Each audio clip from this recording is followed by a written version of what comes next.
Life, culture, and current events from a biblical perspective. 2020 on Vision. What an enormous week it has been for issues of religious freedom.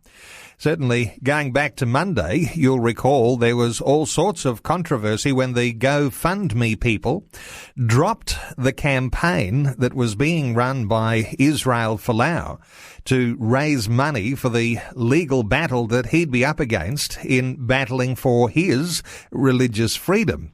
Well, lots of things have been developing in the meantime, including his wife, Maria, being drawn into controversy because she supports her husband.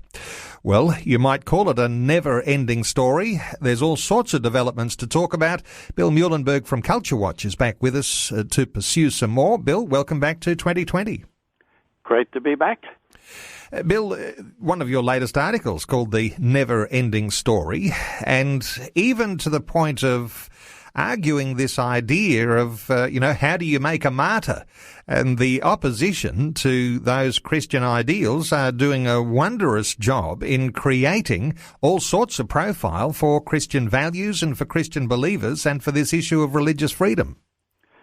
Yeah, absolutely. It's been mind-blowing to see it all play out. I mean, every time they talk about Folau, they quote the Bible verses that he had quoted. So, the Bible is getting a dream run by all his enemies. They keep overextending themselves. The left, they keep thinking they're so smart and they're going to destroy us all, and all they do, it backfires. I mean, look at the GoFundMe campaign. They pulled it, which is absolutely incensed most ordinary Australians. Even atheists have been upset. They managed to get $750,000 for Folau in about 3 days. Well, that was reached in about 15 hours with the new ACL site. And, of course, that's just flying. The donations are pouring in. And a lot of people, again, are saying, hey, I'm not a Christian. I don't even like rugby. But I'm absolutely fed up with the way the powers that be, including the corporate bullies, Qantas, ANZ, Rugby Australia, the way they're, acting like moral guardians of the universe. Even the AFL, people used to like to go to the footy and enjoy a game, but now it's all been politicized. So you're quite right. This has backfired big time, and Christianity is getting at least indirect good run out of all this. Well, in the marriage debate, in the lead up to the federal election, this idea of corporate moralising, of virtue signalling, of taking positions politically and morally, a lot of big businesses, don't they run a real risk doing that? I mean, there's a huge Christian public that may well turn on them. What are your thoughts about the way that has begun to develop? Yeah, well, absolutely. I mean, really, the end point of these guys running these big businesses is to maximize the profit for their shareholders. That's why they exist. They're not there to be the moral police of the universe. They're not there to get involved in every stupid political issue out there. That's not their calling. Now, if a private business wants to do it, I suppose they can. But then the point is, if people don't like it, they can vote with their feet.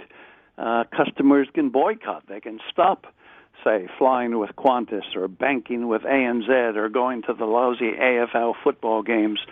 There is people power, and there's a lot we can do. And if these big wig corporate powers keep thinking they can bully and intimidate us, especially Christians, well, I hope there is a huge backlash, because that's exactly what they need. They need to be pulled into line and reminded that they're, in theory, there to serve the customer, not to lord it over the customer and try to push their anti-Christian bigotry on everybody. Interestingly, as you say, Qantas or ANZ, and then in there actually talking about a sporting code, the AFL. Or whatever other sporting code, could be Australian rugby. They're taking a huge risk, aren't they? Because they're relying on the public to support their sporting codes. But if the public is divided, very easily, public can turn away from one code and put their loyalties to another. Yeah, well, exactly. And again, they're just assuming the masses are dumb sheep and can be led by the powers that be. They can be dictated to with radical secular left propaganda, but people aren't dumb. They can see all this politicization and indoctrination, and they've had a gutful. I mean, I know people who have been lifelong AFL supporters, true blue fans who've simply quit altogether. They don't go to the games. They don't even watch it. They're absolutely fed up with the politicization and the radical left-wing agendas. So, yeah, these guys better wake up or they're going to keep finding their businesses will be dwindling, interest will be waning, and people will vote with their feet. And this is being recognised way across the board, bigger than what we would understand to be a Christian constituency bill. Non-Christian politicians, non-Christian political commentators are all coming out and they're siding with Izzy Folau. They're siding with this recognition of a threat to religious freedom. Yeah, absolutely. Plenty of them. I mean, I hate to say it, unlike America, where perhaps the majority of your good Christian commentators, good conservative commentators happen also to be Christian, here a lot more of them are actually atheists or agnostics, whether it's Paul Murray or Andrew Bolt or Janet Albrechtsen or Rita Panahay. We've got a lot of great conservative commentators, but most of them are not at all Christians, but just about every one. Alan Jones, many of them, just about every one have spoken out on this. A lot of them may not have agreed with the original position of Folau, but every single one is absolutely incensed that this culture war is taking place, this war on freedom of speech. They can see it's anti-Christian bigotry. They can see where all this is heading. And they know that if we don't stand up for people like Izzy Folau today, well, who's going to be next? It's just going to keep going. So, yeah, it is interesting. It's not just a Christian issue. Anyone concerned about free speech and the direction of this country, many of them are speaking out. They're quite concerned. You even quote a tweet from Mark Latham, who says, "We are all Folau. Those sacked by the elites for their genuine beliefs, those who are afraid to speak due to PC, those afraid to mention their Christianity and views on same-sex marriage, those subject to new workforce feudalism, where bosses think they own employees' private lives, words and opinions." He's got a really strong point to make in all of that, hasn't he? Yeah, well, he's another one, Mark Latham. In fact, he's done a whole bunch of tweets on this very issue. So you're quite right to say this is not at all just some Christian issue when we've got so many heavy-duty non-Christians speaking out and speaking out very strongly. So sadly, I wish some Christians would get the message because there has been division in the camp where most Christians obviously are rightly supporting Folau. He's had his fair share of critics as well. Well, you've been a critic of the Prime Minister this week. Here we have our Christian Prime Minister. And he had the opportunity to stand up for Folau on Monday, but instead he bypassed that issue, saying it's already had enough oxygen. But you're thinking this would have been an ideal time for someone like Scott Morrison to indeed make some level of endorsement for this idea of religious freedom. Yeah, well, absolutely. I mean, come on. He is an evangelical Christian. He did have the miracle win. He did have this mandate to govern and help drain the swamp. So what a perfect time. I mean, they're even going to be doing a religious freedom inquiry. So this would have been a perfect chance to weigh in, as he should have, and stand up for the ordinary Australians, stand up for free speech, stand up against the anti-Christian bigotry. So that was a bit sad. Hopefully he'll do better in the days ahead. But I hate to say it, there's even been some worse Christians who've been attacking Folau, attacking the ACL. So It goes on and on. Interesting to embrace that thought for a few moments, because not all Christians are supportive of Izzy Folau. I suspect, and in conversations I've had, when there's been a brief explanation, it does appear that those sorts of ideas and those sorts of biases turn around when people realise what's at stake.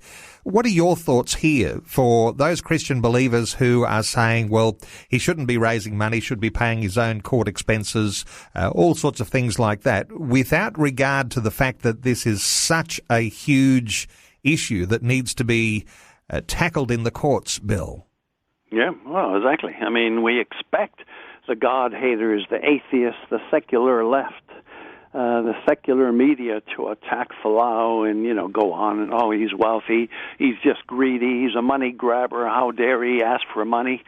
What we don't expect or shouldn't expect is when Christians parrot the same lame lines. This is just foolish in the extreme. They're not thinking straight. First of all, Folau is, as Latham said, representing us. He is one of us.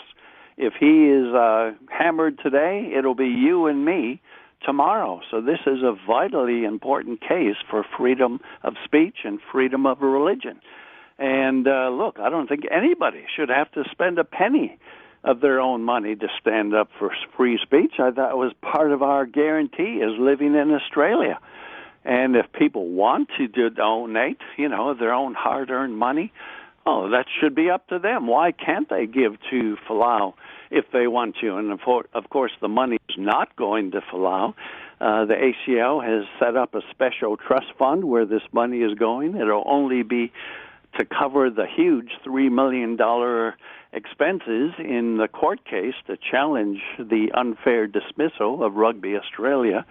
And I presume if any money were left over, it would go to other similar causes to stand against anti-Christian bigotry. So people need to get their thinking straight here. It's not even going to Izzy Folau. And most people who even do own a few properties, it's not always that easy just to sell everything you have. He's lost his job. He's lost his income. People are just not getting it. This is a bigger picture issue. We are all at threat, and I've had plenty of people sadly give me this line, oh, the ACL and Folau are wrong. They should give this money to the poor. Where did I hear that before? Wasn't there a guy named Judas who said the same thing? Sell this and give the money to the poor. Again, these guys are not thinking straight. Why can't we do both? Why cannot a Christian give to defend religious freedom and give to help the poor? Why are they forcing us to do one or the other? In fact, I guarantee if we lose our religious freedoms in Australia, you will also lose the right to decide where you spend your money, including helping the poor. So some of these people really need to start thinking straight. This is a war. A war has been declared on Christianity, on free speech, on the very right of people in the privacy of their own web page or whatever to share biblical truth. This is a war. So for Christians to be attacking the ACL, to be attacking Folau, my mind just reels, to be honest. Plenty more developments still to come in what Bill Muhlenberg is calling Folau the never-ending story. And, Bill, I'll point people to the article that we've been talking about, and you've written a number of articles this week about Izzy Folau and all of the developments that are surrounding that. Simply go to billmuhlenberg.com, or you can Google Culture Watch, one single word. Bill Muhlenberg, thanks so much for joining us once again today on 2020. Always a pleasure. Before you go, thanks for listening. There's lots more great audio on demand, or you can listen to us live at visionradio.org.au. And remember, Vision is listener supported. Your donation, large or small, will help us continue connecting faith to life for hundreds of thousands of people across Australia and around the world. Learn more or donate today at visionradio.org.au.